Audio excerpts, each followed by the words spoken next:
Saat iparku naik jabatan, dia menghinaku habis-habisan, bahkan menyiramku dengan air pel mengira kalau aku cleaning service di tempat itu. Sampai akhirnya, atasannya berjalan ke arahnya dan menampar wajahnya. Sebelum lanjut ke cerita, jangan lupa untuk subscribe dan nyalakan notifikasinya agar tidak ketinggalan ceritanya. Gina tidak pernah menyangka, pertemuan singkat di sebuah koridor kampus bertahun-tahun lalu akan memakan waktu pada hari itu, hari di mana ia duduk berhadapan dengan seorang penghulu di sebuah kantor KUA yang sederhana, ditemani beberapa saksi, tanpa gaun mewah, tanpa gedung megah, tanpa pesta besar seperti yang biasa dilakukan keluarga sekelasnya. Di hadapannya duduk Herman, pria yang ia cintai dengan sepenuh hati. Pria yang mengenalnya hanya sebagai Gina, perempuan biasa, ramah, sederhana, dan tidak banyak bicara tentang keluarga. Herman mengenal Gina pertama kali saat masih kuliah. Saat itu Gina dikenal sebagai mahasiswi yang rendah hati, tak pernah pamer apapun. Ia selalu datang tepat waktu, membawa laptop yang sama selama bertahun-tahun, dan lebih sering membantu teman-temannya daripada membicarakan dirinya sendiri. Herman, yang berasal dari keluarga sederhana, merasa nyaman berada di dekat Gina. Tidak ada rasa minder. Tidak ada jarak. Bagi Herman, Gina adalah sosok yang menenangkan. Mereka sempat berpisah setelah lulus. Hidup membawa mereka ke jalan masing-masing, sampai suatu hari Herman melamar kerja di sebuah perusahaan menengah yang sedang berkembang pesat. Dia tidak tahu, perusahaan itu adalah milik saudara jauh Gina. Dan dia tidak pernah curiga. Saat wawancara itu, Gina kebetulan berada di gedung yang sama, membantu mengurus beberapa laporan dari rumah. Pertemuan mereka terjadi begitu saja, di depan lift, dengan terkejut dan senyum yang sama-sama canggung. "Gina?" tanya Herman saat itu. "Herman?" jawab Gina, terkejut namun senang. Dari pertemuan itulah komunikasi mereka kembali terjalin. Herman akhirnya diterima bekerja. Gina tidak pernah mengatakan bahwa ia ikut terlibat, tidak pula menyebut bahwa perusahaan itu masih berhubungan dengan keluarganya. Baginya, cinta tak perlu dibangun di atas status dan kemewahan. Seiring waktu, hubungan mereka semakin serius. Herman melamar Gina dengan cara yang sangat sederhana, di sebuah warung makan kecil, dengan cincin yang dibelinya dari hasil tabungan berbulan-bulan.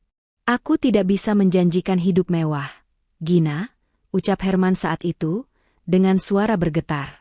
"Tapi aku berjanji akan bekerja keras dan setia." Gina tersenyum. Mata berkaca-kaca. "Saya tidak pernah mencari kemewahan, Herman," jawabnya lirih. "Aku hanya ingin hidup tenang dengan orang yang aku cintai." Gina tahu siapa dirinya sebenarnya. Ia adalah anak tunggal dari Pak Gandhi Sudrajat, seorang CEO dari perusahaan terbesar di kota itu. Hidupnya sejak kecil tidak pernah kekurangan. Ia terbiasa melihat pesta, mobil mahal, dan rumah besar. Tapi semua itu tidak pernah membuatnya bahagia seperti ketika ia duduk berdua dengan Herman, berbagi cerita sederhana tentang hidup. Itulah alasan Gina memilih diam. Ia tahu, jika Herman mengetahui siapa dirinya sebenarnya, akan ada jarak yang tercipta. Herman takut merasa rendah diri. Ia takut cinta mereka berubah menjadi rasa sungkan dan beban. Maka Gina memilih jalan sunyi, menyembunyikan segalanya. Pernikahan mereka pun dilangsungkan secara sederhana di kantor KUA. Hanya didampingi oleh ibu Herman, Bu Rahayu, kakak Herman yang bernama Asri, serta beberapa kerabat dekatnya. Dari pihak Gina, hanya satu sahabatnya yang hadir. Ia beralasan orang tuanya sedang berada di luar kota. Pak Gandhi sebenarnya ingin mengadakan pesta besar. Ia ingin mengumumkan pernikahan putrinya ke dunia. Namun Gina memohon. "Gina ingin menikah sederhana saja, yah," katanya lembut. Gina ingin Herman merasa nyaman. "Tolong mengerti." Pak Gandhi menatap putrinya lama. Sebagai ayah, ia tahu betul sifat anaknya. Ia akhirnya mengangguk, meski hatinya berat. Hari itu, Gina mengenakan kebaya putih sederhana. Wajahnya cantik tanpa riasan berlebihan. Herman mengenakan jas pinjaman dari temannya. Tidak ada musik megah, Hanya suara kipas angin yang berputar pelan dan lantunan ijab kabul yang hikmat. Saat Herman mengucapkan ijab kabul, suaranya mantap. Sekali napas, satu tarikan keyakinan, dan sahlah Gina menjadi istrinya. Bu Rahayu menitikkan air mata bahagia. Ia menggenggam tangan Gina setelah acara selesai. "Kamu wanita yang baik, Gina," ucapnya. "Terima kasih sudah mau menerima anak ibu apa adanya." Gina tersenyum, menunduk hormat. "Terima kasih sudah menerima Gina, Bu."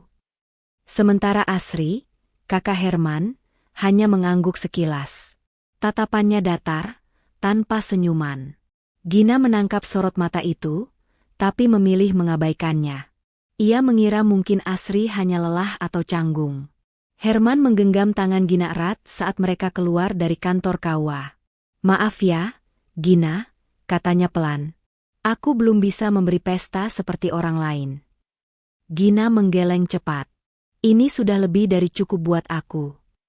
Herman tersenyum lega. Dalam hatinya, ia bersumpah akan bekerja lebih keras lagi agar bisa membahagiakan istrinya. Sedangkan Gina, di balik senyuman tenangnya, menyimpan sebuah keputusan besar, keputusan yang kelak akan mengubah hidupnya. Ia memilih menjadi istri yang sederhana, menanggalkan semua kemewahan, demi cinta yang ia yakini tulus. Ia tidak tahu, kemudahan yang ia pilih hari itu akan membawa pada luka, kegelapan, dan ujian yang jauh lebih berat dari yang pernah ia bayangkan. Namun hari itu, di bawah langit yang cerah, Gina masih percaya satu hal, bahwa cinta, jika dijaga dengan keikhlasan, akan selalu menemukan jalannya. Hari ketiga setelah pernikahan, Herman mengajak Gina pulang ke rumah ibunya. Rumah itu berada di gang sempit. Bangunannya sederhana dengan cat hijau muda yang mulai pudar. Tidak besar, tapi terlihat bersih dan terawat. Gina menatap rumah itu dengan perasaan campur aduk, antara ingin menyesuaikan diri dan keinginan untuk menjadi istri yang baik. "Untuk sementara kita tinggal di rumah ibu dulu ya, Gina," kata Herman dalam perjalanan.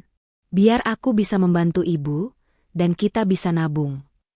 Gina mengangguk tanpa ragu. "Iya, aku ikut keputusan kamu." Dalam hati, Gina sebenarnya tidak keberatan tinggal dimanapun.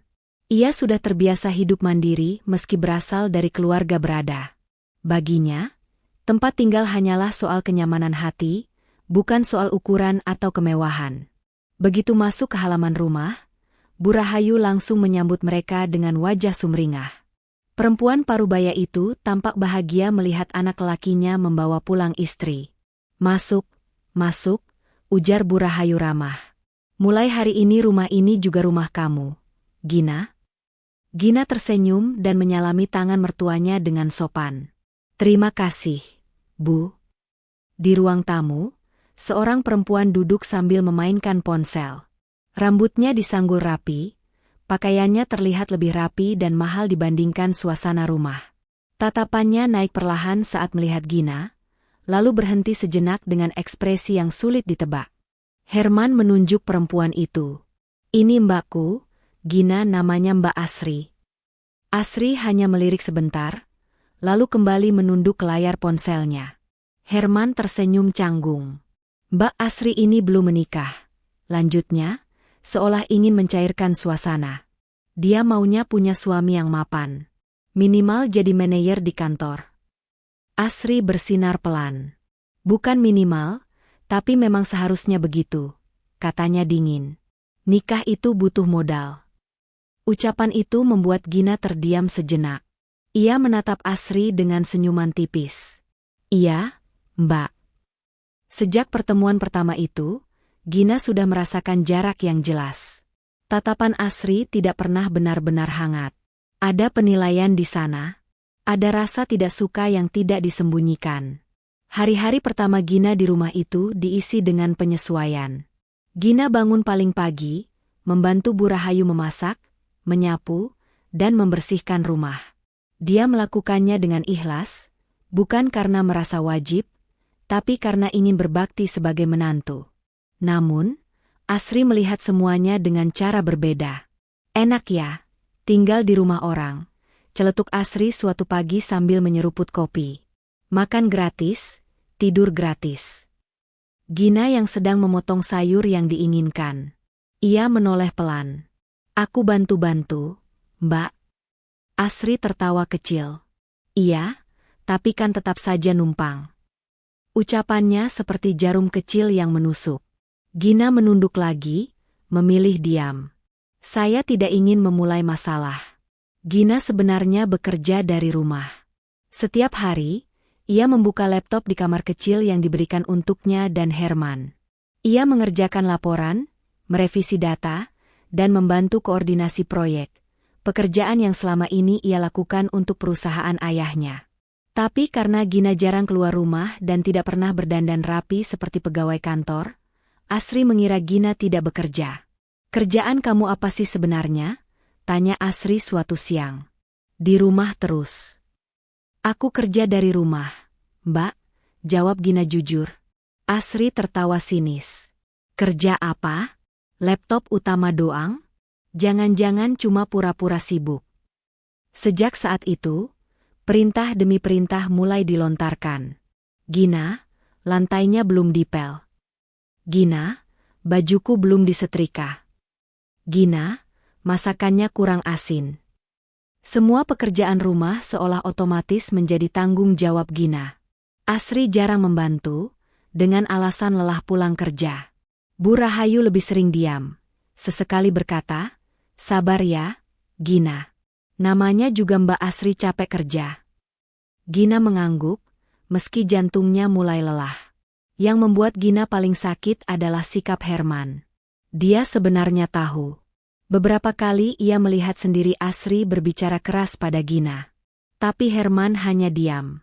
Kadang-kadang ia berkata singkat, sudahlah, Mbak Asri memang begitu. Suatu malam, saat Gina sedang mengepel lantai dan tubuhnya terasa pegal, Herman masuk ke rumah. Kamu belum istirahat? Tanyanya. Sebentar lagi, jawab Gina sambil tersenyum. Herman mengangguk, lalu masuk kamar tanpa berkata apa-apa pada Asri yang duduk santai menonton televisi. Saat itu Gina merasa seperti bayangan. Ada, tapi tidak dianggap. Di malam hari, Gina sering menatap langit-langit kamar sambil menahan napas panjang. Ia mulai bertanya pada dirinya sendiri. Apakah keputusannya untuk menyembunyikan jati diri ini benar? Apakah cinta memang selalu cukup untuk menahan rasa lelah? Namun setiap kali Herman memeluknya sebelum tidur dan berkata, terima kasih sudah bertahan sama aku, Gina kembali menguatkan diri. Ia memilih diam. Ia memilih bersabar. Gina tidak tahu, sikap diamnya justru membuat Asri semakin merasa berkuasa. Di rumah itu, perlahan Gina bukan lagi menantu, bukan pula istri, melainkan seseorang yang dianggap pantas diperintah.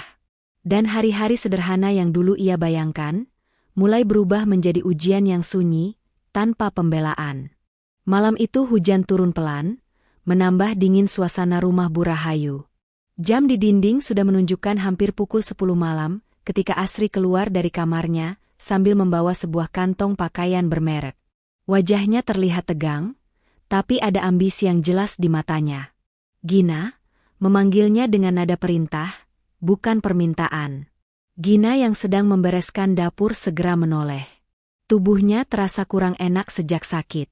Perutnya mulas, kepalanya sedikit pening, tanda-tanda yang sudah sangat ia kenal, ia akan datang bulan. Namun seperti biasa, ia menahan semuanya sendiri. Iya, Mbak, jawab Gina sambil mengusap tangan dengan pangkuan dapur. Asri melempar kantong pakaian itu ke atas meja. Besok aku mau wawancara lanjutan di kantor. Katanya besar kemungkinan aku naik jabatan. Ini baju yang mau aku pakai, setrika yang rapi. Jangan sampai kusut sedikit pun. Gina mengambil kantong itu dengan dua tangan. Baiklah, Mbak. Asri menatap dari atas ke bawah. Ini baju mahal. Jangan sembarangan. Kalimat itu diucapkan dengan tekanan, seolah-olah Gina adalah orang paling tidak kompeten di dunia. Gina mengangguk pelan, lalu membawa baju itu ke ruang setrika di belakang rumah. Ia membuka lipatan baju itu dengan hati-hati. Kemeja berwarna krem dengan bahan halus, terlihat memang mahal. Gina menarik napas dalam-dalam, berusaha fokus meski kedalaman kembali terasa nyeri. Tangannya sedikit gemetar saat menyetrika, tapi ia mencoba menguasai diri. Sedikit lagi, gumamnya pada diri sendiri. Namun rasa sakit itu membuat konsentrasinya buyar. Saat pikiran melayang, setrika yang terlalu lama menempel di satu titik tiba-tiba mengeluarkan bau menyengat. Gina terkejut. Ya Allah! Ia segera mengangkat setrika, tapi semuanya sudah terlambat. Pada bagian dada kemejanya tampak bolong kecil berwarna kecoklatan. Gina membeku. Wajahnya pucat. Tangannya terasa dingin. Ia mencoba menutup lubang itu dengan jari, seolah bisa memperbaiki keadaan. Dadanya sesak. Jantungnya berdegup kencang. Mbak Asri, suaranya terdengar saat memanggil. Asri keluar dari kamar dengan cepat. Kenapa? Tanyanya ketus. Begitu melihat kemeja itu, mata Asri membelalak. Apa ini? Gina menunduk. Maaf, Mbak, aku tidak sengaja. Aku lagi kurang enak badan. Belum sempat Gina menyelesaikan kalimatnya, tangan Asri melayang. Tamparan itu mendarat keras di pipi Gina. Tubuh Gina terhuyung ke samping. Dunia seakan berhenti sesaat. Pipinya terasa panas dan perih. Air mata langsung menggenang di pelupuk matanya. Kamu pikir ini kain lap? Teriak Asri. Ini baju mahal. Kamu tahu harganya berapa? Gina memegangi pipinya. Nafasnya tersengal. Maaf, Mbak, aku akan bertanggung jawab. Teriakan Asri membuat Bu Rahayu keluar dari kamarnya. Ada apa ribut-ribut malam-malam begini? Asri menunjuk Gina dengan wajah merah padam. Lihat ini, Bu, baju aku dibolongin sama Gina. Padahal besok aku mau wawancara penting. Bu Rahayu mendekat, mengambil kemeja itu. Matanya membuka melihat bagian yang bolong. Bukannya tenang, wajahnya malah berubah kesal. Gina, katanya dengan nada tinggi, itu baju mahal. Kamu bisa beli yang sama buat Asri?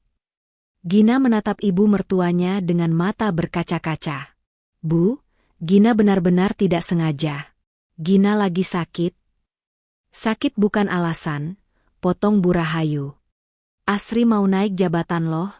Masa kamu ceroboh begini? Kamu harus ganti rugi. Belikan yang baru. Kalimat itu terasa lebih menyakitkan daripada memuaskan tadi. Gina tidak menyangka, orang yang ia anggap seperti ibu sendiri justru berdiri di pihak yang menyakitinya. Asri melipat tangan di dada. Dengar tuh. Jangan cuma bisa nangis. Kalau nggak bisa ganti, bilang dari awal. Jangan sok bisa. Air mata Gina akhirnya jatuh. Ia tak menangis terisak, hanya menetes pelan, seperti jantung yang perlahan retak. Herman keluar dari kamar saat suara ribut itu semakin keras. Ada apa? Tanyanya bingung. Asri langsung menyela, istri kamu ini ceroboh. Baju kerjaku sampai bolong. Herman menoleh ke Gina.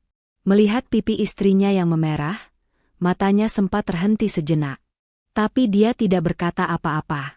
Sudah, Mbak, ujar Herman singkat. Nanti juga bisa dicari solusinya. Solusi apaan? Bentak Asri. Ini salah istrimu. Harus bertanggung jawab. Bu Rahayu mengangguk. Iya, Herman. Masa kamu diam saja? Baju itu mahal. Herman menghela napas, lalu menoleh ke Gina. Gina, kamu memang harus lebih hati-hati. Kalimat itu seperti pisau terakhir yang menusuk dada Gina. Tidak ada pembelaan. Tidak ada empati. Hanya tuntutan. Baik, ucap Gina lirih. Gina akan ganti. Ia berjalan masuk ke kamar dengan langkah gontai. Menutup pintu pelan, lalu duduk di tepi kasur. Tangannya gemetar saat menyentuh pipinya yang masih perih. Air mata mengalir lebih deras kini, tanpa ia tahan. Selama ini, ia selalu berusaha menjadi menantu dan istri yang baik. Ia tidak pernah menolak, tidak pernah melawan. Tapi malam itu, untuk pertama kalinya, Gina merasa dirinya benar-benar kesepian.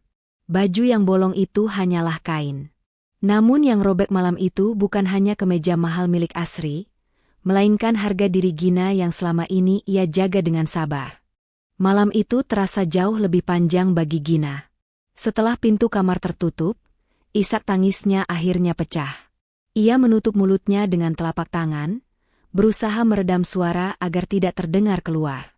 Dadanya sesak, bukan hanya karena pikirannya yang masih terasa perih, tapi karena luka di hatinya yang jauh lebih dalam. Selama hidupnya, Gina tidak pernah diperlakukan seperti itu.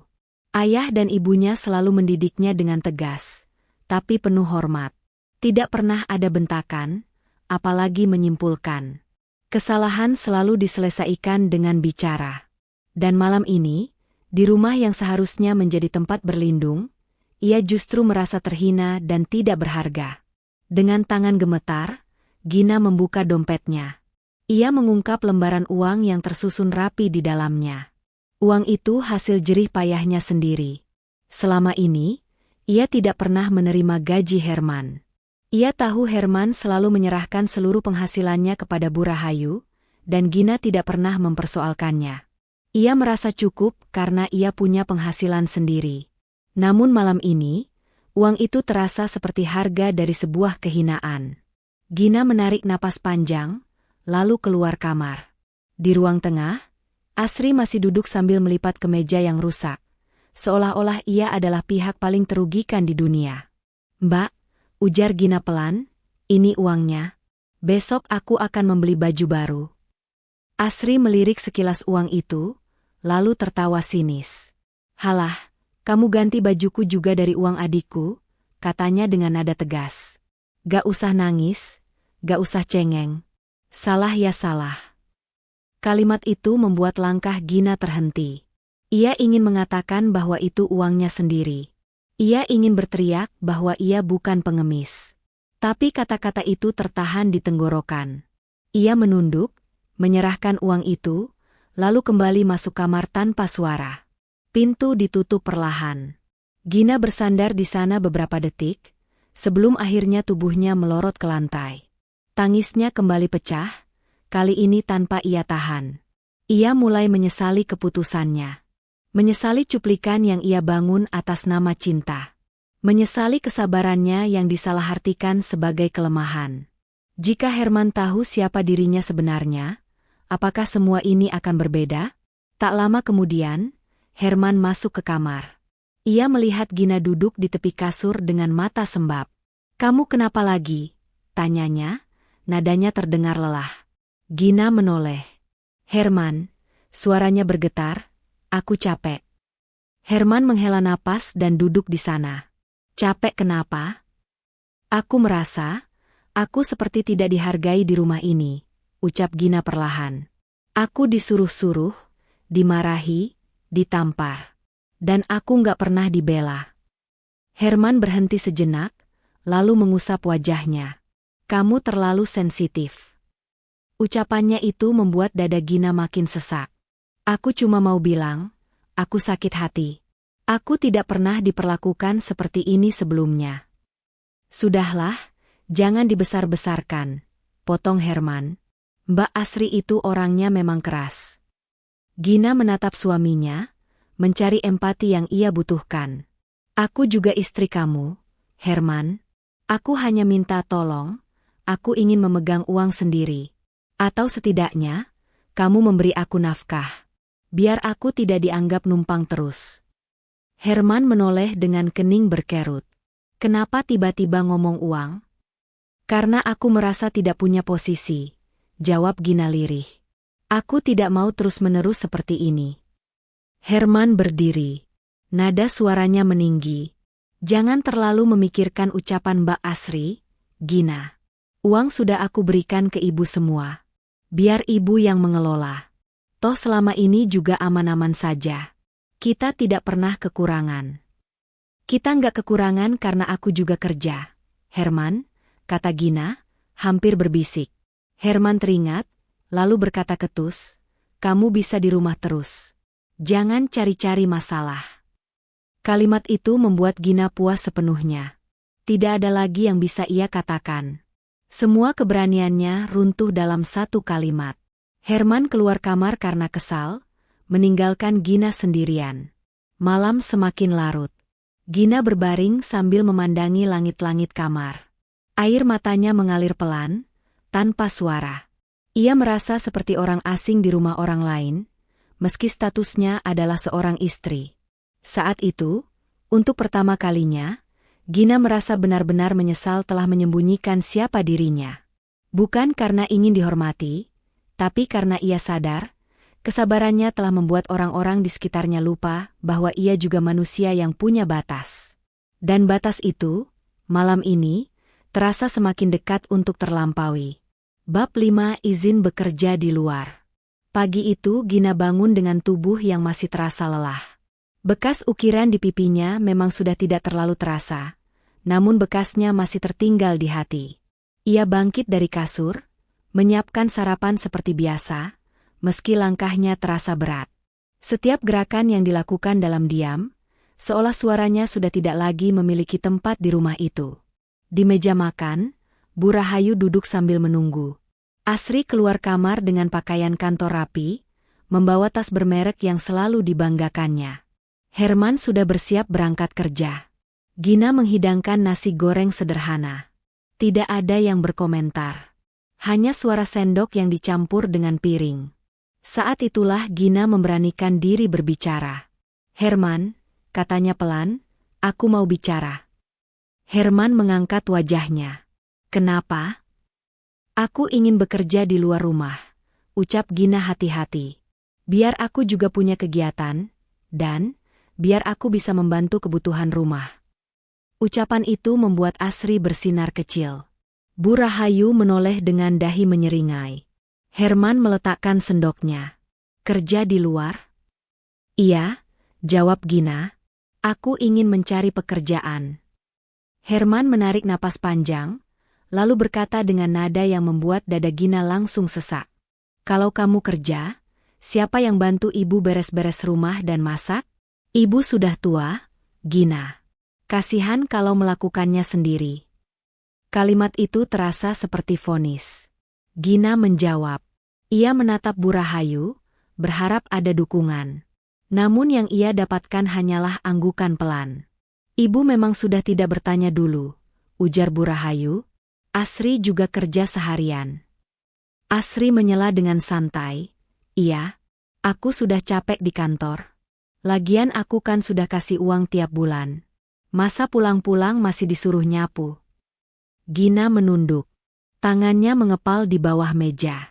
"Aku juga bekerja, Mbak. Hanya saja dari rumah." Asri tertawa sinis. "Kerja dari rumah itu apa sih? Laptop utama doang.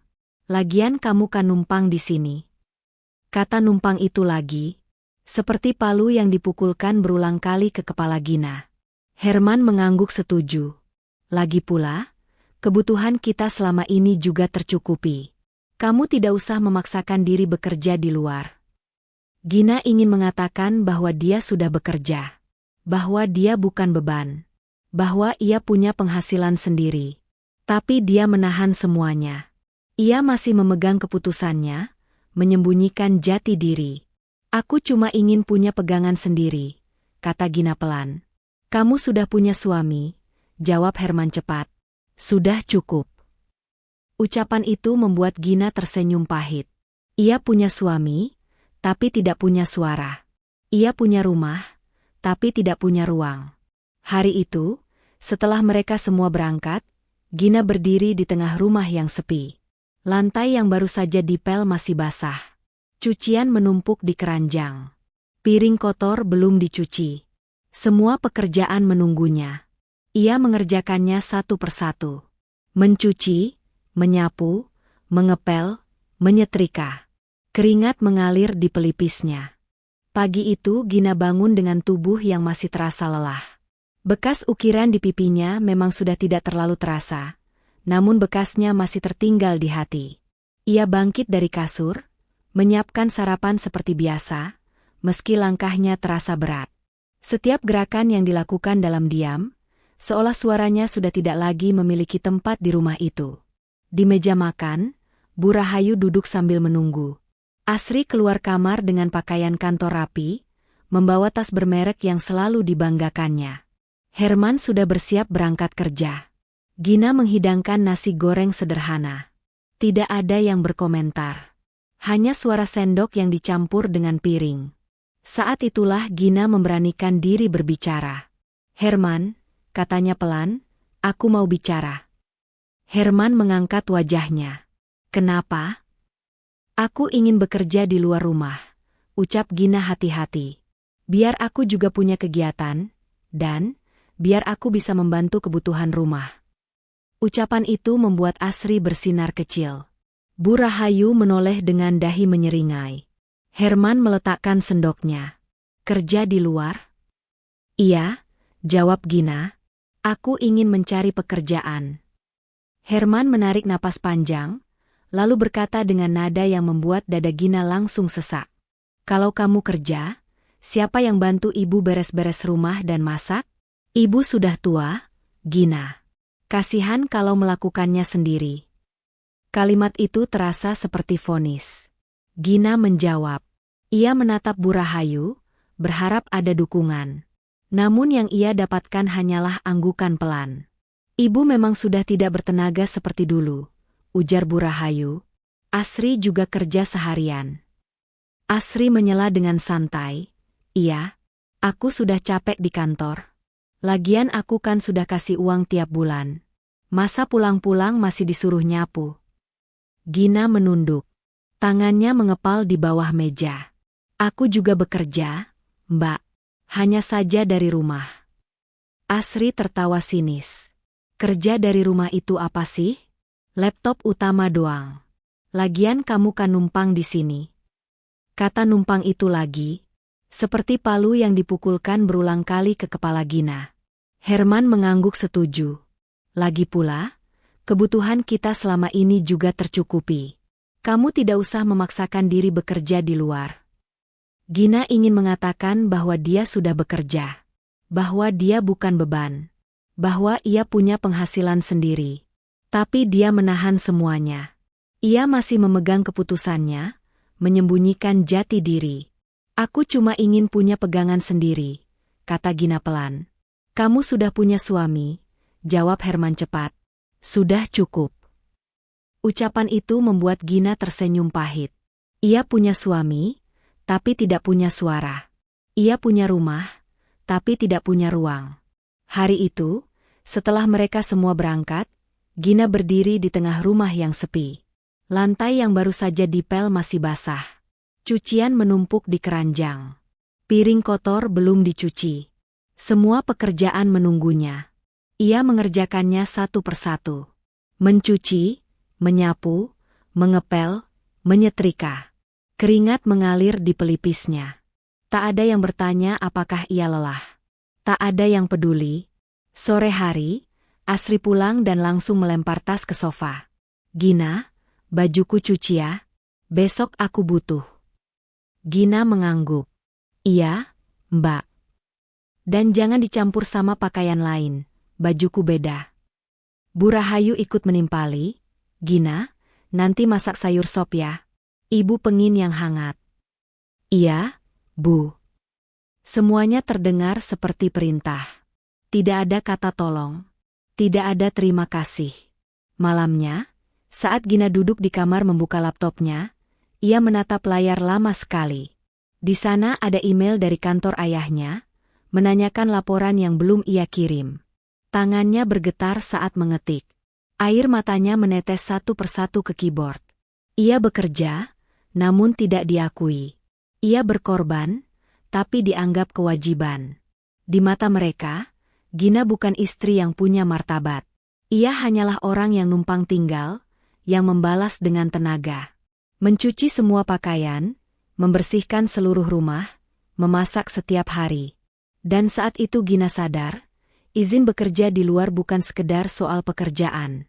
Itu adalah caranya mencari kembali harga diri yang perlahan direnggut di rumah ini. Namun, izin itu tidak pernah benar-benar diberikan. Hari-hari Gina berjalan dalam pola yang sama, nyaris tanpa perubahan. Pagi ia bangun paling awal, menyiapkan sarapan, mencuci pakaian, membersihkan rumah. Siang hari ia memasak lagi, sore menyetrika, malam membereskan dapur. Semua ia lakukan seperti mesin yang tak pernah berhenti, tanpa keluhan, tanpa suara. Di rumah itu, Gina benar-benar hidup seperti pembantunya. Tak ada yang bertanya apakah ia lelah. Tak ada yang peduli apakah ia bahagia. Yang penting, rumah bersih, makanan siap, dan pakaian wangi. Di mata Bu Rahayu dan Asri, itulah kewajibannya sebagai orang yang numpang hidup. Herman pun semakin jarang berbicara lama di sana. Sepulang kerja, ia lebih banyak diam, makan, lalu tidur. Gina sering menatap punggung suaminya dengan perasaan asing. Ia menikah dengan pria yang dicintainya, tapi kini merasa sendirian. Siang itu, Gina sedang mengepel lantai ruang tengah. Keringat membasahi keningnya. Tangan dan pinggangnya pegal. Saat itulah ponsel di saku dasternya bergetar. Nama ayah tertera di layar. Langkah Gina terhenti. Jantungnya berdegup sedikit lebih cepat. Ia mengusap tangannya dengan kain pel, lalu segera mengangkat telepon dan masuk ke dapur agar tidak terdengar oleh orang lain. "Halo, Yah," ucapnya lembut. Di seberang sana, suara Pak Gandhi Sudraja terdengar hangat dan berwibawa seperti biasa. "Gina, anak ayah. Kamu apa kabar?" Gina tersenyum, meski tak ada yang melihatnya. Senyum yang dipaksakan. "Baik, Yah." "Gina sehat? Bagaimana rumah tanggamu? Kamu bahagia?" Pertanyaan itu membuat dada Gina sesak sesaat. Ia menelan ludah, lalu menjawab dengan suara setenang mungkin. "Bahagia, ya Herman, baiklah." Pak Gandhi tertawa kecil. "Syukurlah." Ayah lega mendengarnya. "Ayah hanya ingin kamu hidup tenang." Gina memejamkan mata. Andai ayahnya tahu. Andai dia tidak bisa jujur. Tapi lidahnya keluh. Ia tidak ingin ayahnya khawatir. Tidak ingin ayahnya marah dan turun tangan. "Ayah dengar kamu jarang pulang," lanjut Pak Gandhi. "Kapan-kapan mampir ya, ibu kamu kangen." "Iya, Yah. Nanti Gina atur waktunya," jawab Gina cepat. Pak Gandhi lalu berbicara tentang pekerjaan. Tentang perusahaan yang semakin berkembang. Tentang proyek besar yang sedang ia persiapkan. "Oh ya, Gina," kata ayahnya dengan nada sedikit lebih serius. "Perusahaan akan mengakhiri kerjasama besar dengan pemerintah. Acara peluncurannya lusa." Gina mendengarkan. Ayah juga baru mengangkat beberapa pegawai yang menurut ayah kompeten. Ada rekonstruksi besar-besaran. "Acara ini penting," lanjut Pak Gandhi. "Ayah ingin kamu hadir." Gina memandang lantai dapur yang masih basah. Tangannya mengepal perlahan. "Baik, Yah," jawabnya akhirnya. "Gina akan datang ke acaranya, lusa." "Bagus," kata Pak Gandhi senang. "Ayah, tunggu kamu." Telepon ditutup. Gina masih berdiri beberapa detik, menatap layar ponselnya yang gelap.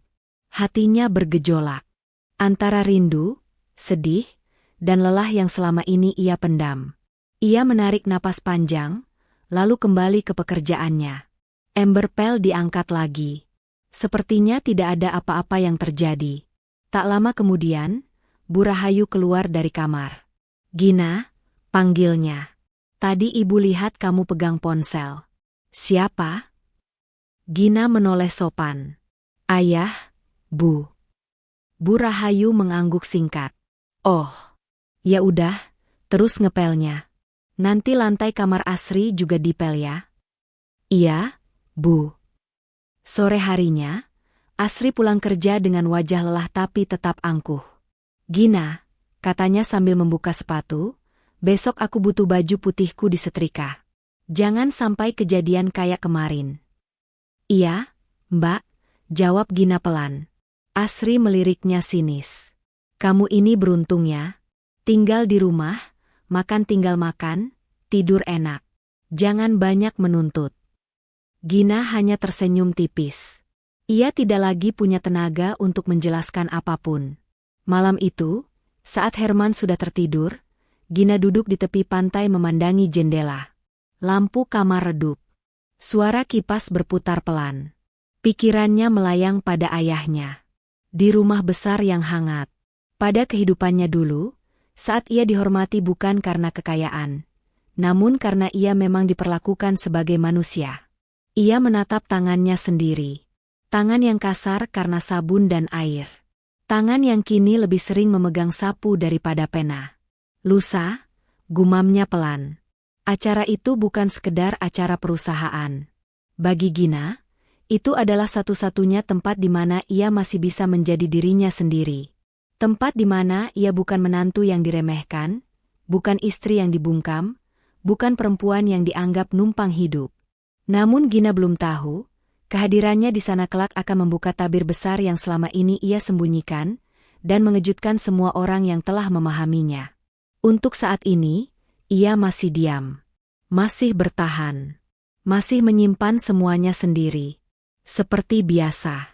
Sehari sebelum acara penting perusahaan dimulai, Gina bangun lebih pagi dari biasanya. Ada sesuatu di dadanya yang terasa berbeda, campuran antara gugup dan rindu. Ia mengenakan pakaian sederhana, kemeja lengan panjang warna pastel dan celana hitam. Tidak mencolok, tidak pula mewah.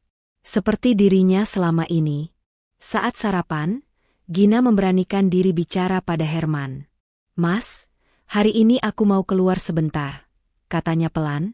"Ada acara kecil sama teman." Herman mengangguk tanpa banyak bertanya. "Jangan pulang kemalaman. Ibu nanti nyariin." "Iya," jawab Gina singkat. Tidak ada rasa bersalah dalam hatinya saat berkata setengah jujur itu. Gina hanya ingin datang ke kantor ayahnya tanpa membawa embel-embel apapun. Ia ingin melihat persiapan acara, memastikan semuanya berjalan baik. Ia ingin bernapas sebentar sebagai dirinya sendiri. Gedung perusahaan berdiri megah di tengah kota. Kaca-kaca besar memantulkan cahaya matahari pagi. Begitu Gina melangkah masuk, beberapa pasang mata menoleh. Ada yang tersenyum kecil, ada yang tampak ragu. "Bu Gina?" sapa seorang pegawai senior dengan suara tertahan, nyaris berbisik. Gina tersenyum dan mengangguk pelan. "Pagi, Pak." Namun tak semua orang mengenalnya.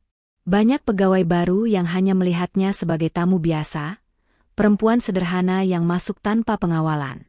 Gina berjalan menyusuri lorong lantai dasar. Di sudut dekat lift, ia melihat seorang cleaning service perempuan parubaya yang wajahnya pucat. Tangannya gemetar memegang alat pel, langkahnya terseret. "Ibu, tidak apa-apa?" tanya Gina lembut sambil mendekat. Perempuan itu menggeleng lemah. "Maaf, Mbak, saya pusing sedikit." Gina menuntunnya duduk di kursi dekat dinding. "Istirahat dulu ya, Bu. Saya lanjutkan sebentar." "Tidak usah, Mbak." "Tidak apa-apa," potong Gina sambil tersenyum. "Sebentar saja." Gina mengambil alat pel itu. Tangannya sudah terbiasa. Gerakan mengepel mengalir begitu saja, seperti rutinitas hariannya di rumah Bu Rahayu. Air pel beraroma karbol memenuhi udara. Beberapa pegawai yang lewat melirik heran.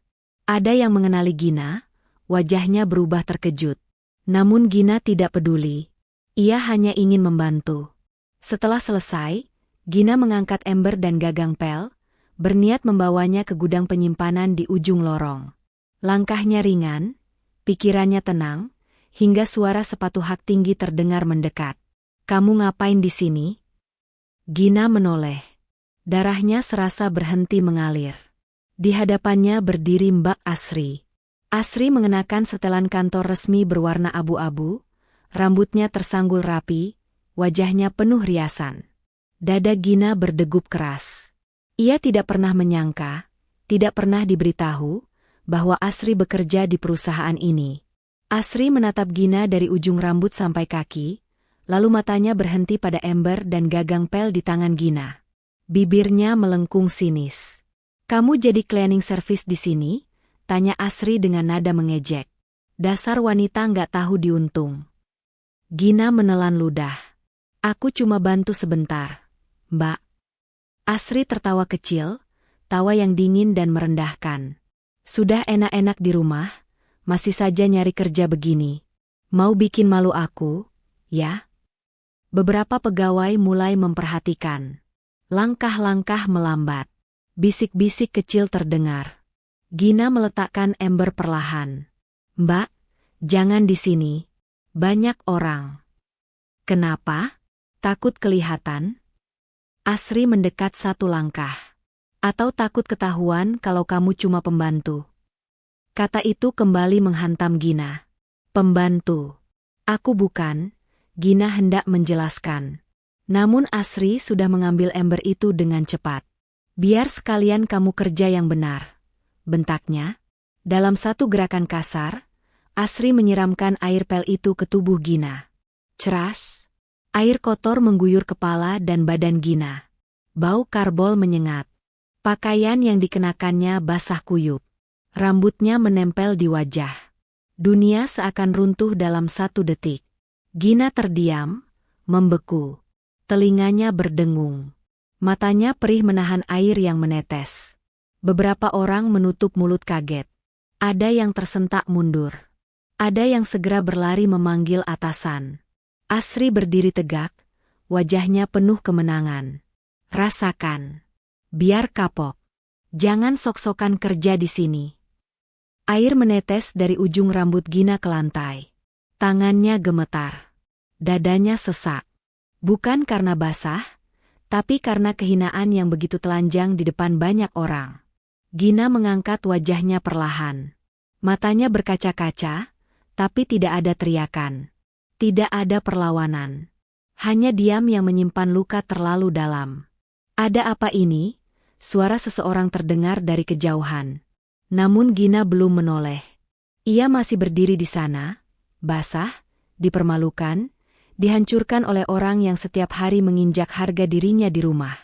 Asri baru menyadari banyak pasang mata tertuju padanya. Namun ia tetap mendengus. Dasar nggak tahu diri, gumamnya. Gina menarik napas panjang. Dalam diamnya, ada sesuatu yang berubah. Ia merasa batas kesabarannya telah dilampaui. Hari itu, di lorong perusahaan milik ayahnya sendiri, Gina diperlakukan seperti sampah. Dan untuk pertama kalinya, luka itu disaksikan oleh banyak orang. Lorong lantai dasar perusahaan itu tiba-tiba riuh. Suara langkah kaki berhenti, bisik-bisik bermunculan, beberapa pegawai berdiri menyaksikan Gina yang masih basah kuyup. Air pel menggenang di lantai, menciptakan bau menyengat yang bercampur dengan ketegangan. Astaga, itu Bu Gina kan? Bisik seorang pegawai senior dengan wajah pucat. Iya, itu anak Pak Gandhi, sahut yang lain, suaranya bergetar. Ada yang kaget, ada pula yang tak percaya pada apa yang baru saja terjadi. Seorang staf administrasi eksklusif menuju meja sekretaris, nyaris tidak berlari. Bu, Pak Gandhi harus turun sekarang. Katanya tergesa-gesa. Ada kejadian di lantai bawah. Ini serius. Sekretaris Pak Gandhi, yang sudah lama bekerja dan mengenal Gina sejak kecil, langsung berdiri. Wajahnya tegang. Tanpa banyak tanya, ia menekan tombol interkom ke ruang pimpinan. Pak, mohon izin. Bu Gina ada di lantai dasar. Terjadi sesuatu dengan Bu Gina. Di lantai atas, Pak Gandhi Sudrajat menghentikan rapat kecil yang sedang berlangsung. Alisnya berkerut. Ada getar di dada yang tak bisa ia jelaskan. Bu Gina, ulangnya pelan. Tanpa menunggu penjelasan lebih lanjut, Pak Gandhi berdiri dan melangkah cepat keluar ruangan. Beberapa manajer saling memandang, lalu ikut menyusul dari kenangan. Di lantai dasar, Gina masih berdiri di tempat yang sama. Rambutnya basah menempel di pipi. Tangannya gemetar memegang ujung baju. Seorang pegawai perempuan berusaha menyodorkan tisu, tapi Gina hanya menggeleng pelan. Ia tidak ingin tampak lemah. Tidak di hadapan orang-orang ini. Asri berdiri beberapa langkah darinya, dada membusung, seolah-olah ia baru saja memberi pelajaran pada seseorang yang tidak pantas menerimanya. Dia belum tahu badai apa yang sedang turun ke arahnya. Suara langkah cepat terdengar dari ujung lorong. Pak Gandhi datang. Bisik itu menyebar seperti arus listrik. Orang-orang menyingkir, membuka jalan. Pak Gandhi muncul dengan wajah dingin dan sorot mata tajam. Setelan jasnya rapi, langkahnya mantap. Namun ketika sudutnya jatuh pada sosok Gina yang basah kuyup, dadanya seakan diremas kuat. Napasnya tertahan. Gina, gumamnya lirih. Gina menoleh. Tatapannya bertemu dengan mata ayahnya. Dalam 1 detik itu, semua benteng yang ia bangun hampir runtuh. Namun ia menahan pandangannya, hanya menunduk kecil sebagai tanda hormat. Pak Gandhi mempercepat langkahnya. Ia berhenti tepat di hadapan Gina, melepas jasnya tanpa ragu, lalu menyampirkannya ke bahu putrinya. "Masuk ke ruanganku sebentar," katanya pelan, penuh kendali. Gina mengangguk. Namun sebelum mereka melangkah, Pak Gandhi berbalik. Pandangannya meluas, lalu berhenti pada Asri. "Kamu," katanya singkat, suaranya datar namun menggetarkan. Asri menegakkan bahu. "Iya, Pak." Pak Gandhi mendekat. Jarak mereka hanya sejengkal. Orang-orang menahan napas. "Siapa kamu?" tanya Pak Gandhi.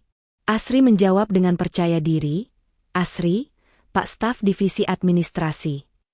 Pak Gandhi mengangguk kecil. "Kamu yang menyiram air pel ke perempuan itu?" Asri mengangguk setengah, mencoba berkilah.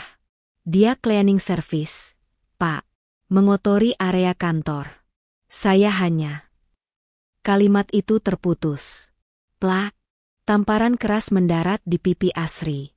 Suaranya menggema di lorong yang sunyi. Asri terhuyung, tangan refleks memegang pipi. Matanya membelalak, tidak percaya. Semua orang menginginkannya. Beberapa menutup mulut. Ada yang berbaring tanpa bergerak. "Berani-beraninya kamu menampar anakku."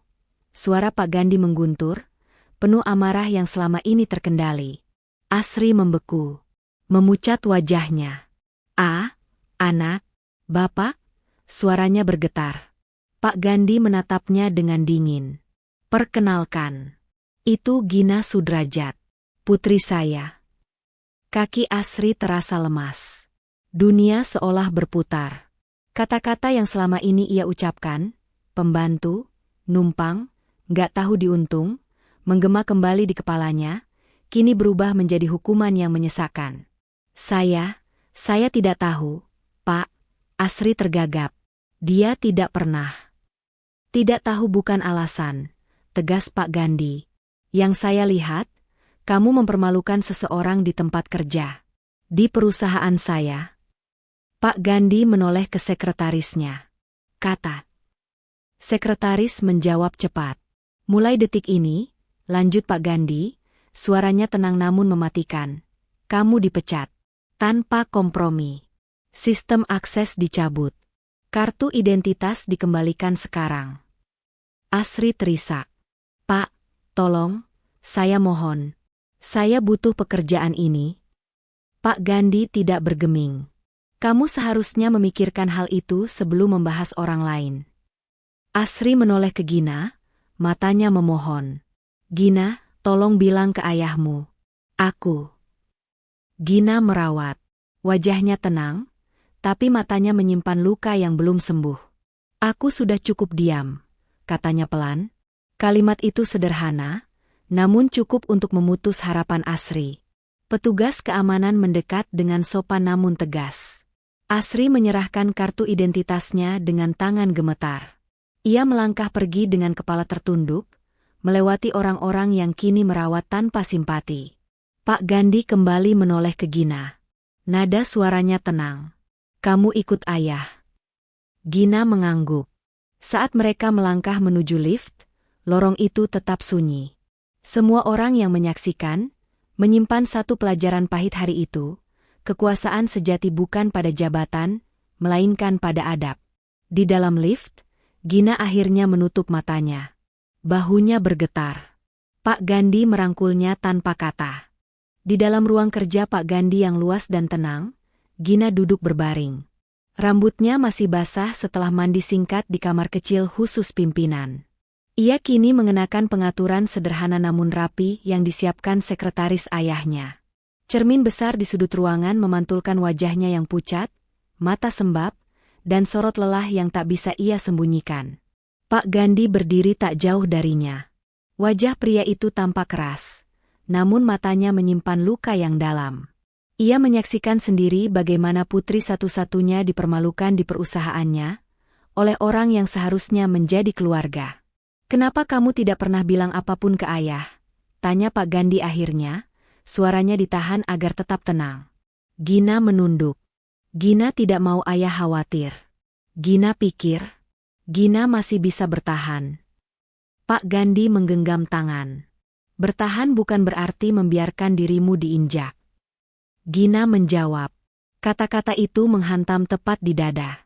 Sementara itu, di rumah Bu Rahayu, suasananya jauh berbeda. Asri pulang dengan wajah pucat, langkahnya tergesa-gesa. Begitu pintunya tertutup, ia langsung terduduk di kursi ruang tamu. Napasnya tidak beraturan. "Ibu," rasanya gemetar. Bu Rahayu yang sedang melipat pakaian. "Kenapa kamu? Kok pulang cepat?" Asri menelan ludah. "Bu, Gina itu, dia bukan orang biasa." Bu Rahayu berhenti bergerak. "Maksud kamu?" Asri menatap ibunya dengan mata panik. "Gina itu pura-pura miskin, Bu. Dia sebenarnya anak bosku. Anak Pak Gandhi Sudrajat." Baju di tangan Bu Rahayu jatuh ke lantai. "Apa? Mungkin meninggi. Kamu yakin?" Asri mengangguk cepat. "Aku dipecat hari ini. Ditampar langsung sama Pak Gandhi. Semua orang tahu sekarang. Gina itu anak pemilik perusahaan." Wajah Bu Rahayu memerah. Bukan karena kaget semata, tapi karena amarah dan rasa dipermainkan. "Jadi selama ini dia menipu kita?" bentaknya.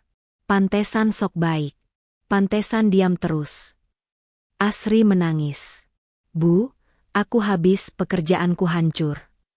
Bu Rahayu tidak memeluknya. Justru amarahnya semakin memuncak. "Kurang ajar. Perempuan itu sudah mempermainkan keluarga kita." Sore menjelang malam ketika mobil Pak Gandhi berhenti di depan rumah Bu Rahayu. Gina turun lebih dulu. Rumah itu tampak sama, tapi rasanya asing. Tidak lagi seperti tempat yang pernah ia anggap sebagai rumah. Bu Rahayu membuka pintu dengan wajah keras. Begitu melihat Gina bersama Pak Gandhi, dadanya bergemuruh. "Oh, jadi ini orang tuanya?" sindir Bu Rahayu tajam. "Baru mau muncul sekarang?" Pak Gandhi menatap dengan tenang namun berwibawa. "Saya ayah Gina." Bu Rahayu bersinar. "Hebat sekali. Anak orang kaya pura-pura jadi orang susah di rumah saya." Gina menarik napas panjang. "Bu, Gina tidak pernah bermaksud." "Cukup," potong Bu Rahayu. "Kamu sudah mempermainkan kami. Kamu bikin anak saya dipecat." Pak Gandhi melangkah maju satu langkah. "Yang mempermalukan diri sendiri adalah orang yang mengancam orang lain," ucapnya tegas. Gina tidak membalas lagi. Ia hanya berjalan menuju kamar, mengambil koper kecil, dan mulai memasukkan pakaiannya. Tangannya bergerak pelan, namun jantungnya bergetar hebat. Setiap sudut kamar menyimpan luka. Saat itu, pintu depan terbuka. Herman baru pulang kerja. "Ada apa ini?" tanyanya bingung melihat ayah Gina berdiri di ruang tamu dan ibunya yang terlihat emosi. "Herman," kata Bu Rahayu cepat, "istrimu ini penipu. Dia anak orang kaya. Selama ini pura-pura miskin." Herman menoleh ke Gina. Wajahnya berubah. "Gina, ini benar?" Gina berhenti mengepak. Ia menatap suaminya lama. "Ya." "Kenapa kamu berbohong?" suara Herman meninggi. Pak Gandhi yang menjawab lebih dulu. "Dia tidak berbohong untuk keuntungan. Dia diam demi kamu." Herman menoleh ke arah Pak Gandhi. "Maksud Bapak?" Pak Gandhi menatap Herman lurus-lurus. "Gina tidak pernah mengaku siapa dirinya, karena dia tidak ingin kamu minder.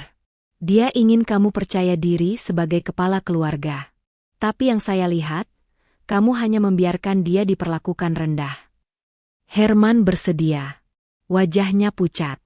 Aku tidak tahu sejauh itu." "Kamu tahu," sahut Pak Gandhi tajam. Kamu hanya memilih diam. Kata-kata itu membuat Herman terduduk lemas di kursi. Gina menutup kopernya. Ia berjalan keluar kamar dengan langkah mantap, meski matanya berkaca-kaca. "Mas," katanya pelan, "aku sudah terlalu lelah." Herman berdiri tergesa-gesa. "Gina, tunggu. Kita bisa berdiskusi baik-baik." Gina menggeleng. "Aku sudah terlalu lama bicara, tapi tidak pernah mendengar." Ia menoleh pada ayahnya. "Yah, ayo." Bu Rahayu membentak, "Kamu mau pergi begitu saja setelah membuat keluarga kami rusak?" Gina menatap mertuanya dengan tenang. "Yang rusak bukan karena aku pergi, Bu. Tapi karena selama ini aku diperlakukan seolah tidak punya harga diri." Malam itu, Gina pergi membawa ayahnya. Tidak ada perpisahan. Tidak ada air mata yang dipamerkan. Beberapa hari kemudian, gugatan cerai resmi dilayangkan. Herman membaca surat itu dengan tangan gemetar. Baru saat itu ia benar-benar sadar. Ia kehilangan perempuan yang mencintainya dengan tulus. Penyesalan datang terlambat. Dan Gina, untuk pertama kalinya setelah sekian lama, memilih dirinya sendiri. Sejak kepergian Gina, rumah itu terasa berbeda. Bukan hanya sepi, tapi juga dingin. Seperti kehilangan denyut kehidupan yang selama ini diam-diam menopangnya. Tidak ada lagi suara langkah pagi yang sibuk di dapur, tidak ada aroma masakan hangat, tidak ada lantai bersih yang dipel tanpa diminta. Yang tersisa hanya kekosongan. Herman adalah orang pertama yang merasakannya. Setiap pulang kerja, ia menemukan rumah dalam keadaan berantakan.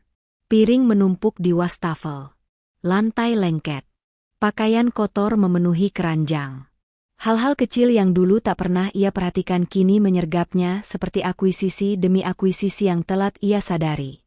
Ia duduk sendirian di ruang tamu, menatap pintu kamar yang dulu ditempati Gina. Dadanya terasa hampa. Sunyi yang menggerogoti.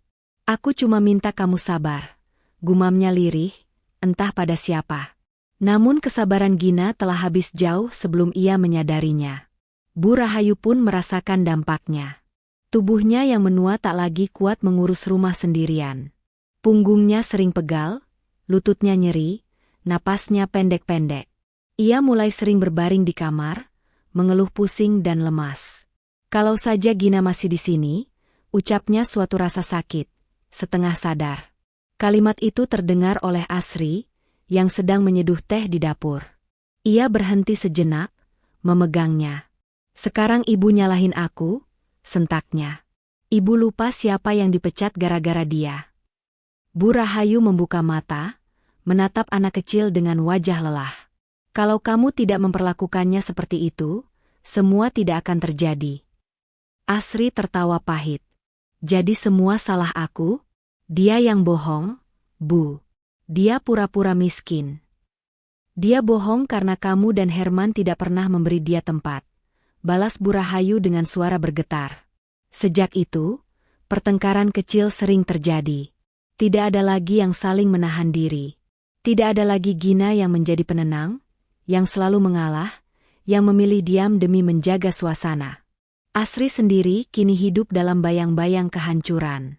Setelah dipecat, ia mencoba melamar ke beberapa perusahaan lain.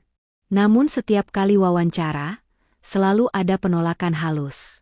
Ada nama yang telah diblokir secara tak tertulis. Permintaan Pak Gandhi terlalu kuat untuk diabaikan. "Mohon maaf, kami akan menghubungi kembali." Kalimat itu menjadi lagu lama yang terus berulang. Asri kini lebih sering di rumah. Pagi-pagi ia membantu ibu seadanya, memasak dengan wajah masam, membersihkan rumah sambil menggerutu. Tidak ada lagi pakaian kantor rapi.